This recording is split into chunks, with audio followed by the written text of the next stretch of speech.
महत्वपूर्ण है। मीराबाई भगवान श्री कृष्ण की भक्ति किया करती थी। उन्होंने गुरु बनाया है किसको? संत रविदास को। संत रविदास उनके गुरु बने हैं महाराज। रविदास कौन? जो चमड़े का काम करते हैं, चमड़े का जूता बनाते हैं, चमड़े का सब व्यवहार करते हैं।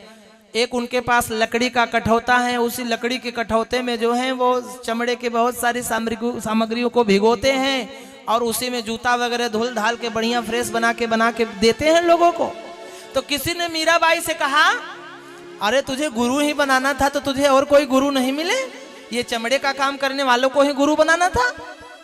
तो मीराबाई अपने गुरुजी के पास गई, संत रविदास से बोली, गुरुजी हम काशी में गंगा जी के किनारे आपको एक कुटिया बना के दे देंगे। हम राजवाड़ा से हैं, हमारे यहाँ कोई कमी नहीं है। आप ये जूता बनाने का काम छोड़ दीजिए और गंगा जी के किनारे चल के रहिए, वहीं गंगा जी में स्नान कीजिए और भगवान का भजन कीजिए।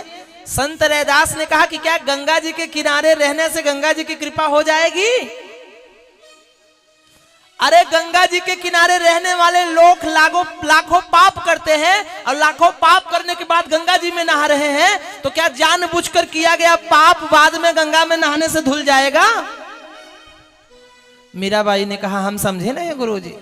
बोले, जिस गंगा को ढूंढने तुम वहां जा रही वो गंगा तो मेरे इस कठौती में ही है। मीराबाई ने कहा, महाराज इसमें कैसे गंगा हो सकती है? सब बगल में ही एक सेठ जी खड़े थे और सेठानी। उनको लगा कि देखो ये कैसे हमारे भगवान का उपहास कर रहे हैं। सो सेठानी बोली कि क्या तुम्हारी गंगा इस कठौती में है? हाँ, हमारे गंगा इस कठौती में ही है। संत थे वो।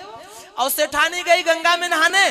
जब सेठानी गंगा में नहाने गई तो सेठानी के हाथ में एक कंगन था सोने का। उसने जानबूझकर सोने का कंगन गंगा के बीच धारा में फेंक दिया। वापस आई, संत रविदास वहीं बैठे थे। उस सेठानी ने कहा, मैं आप गंगा में स्नान करने गई थी और मेरे एक सोने का कंगन जो है गंगा में खो गया, गुम गया, डूब गया है। आप कह रहे थे ना कि गंगा आपके कठौते में है, तो आप मेरा कंगन ला के दो। अब तो महाराज संत की समीक्षा होने लगी। समीक्षा के साथ साथ परीक्षा।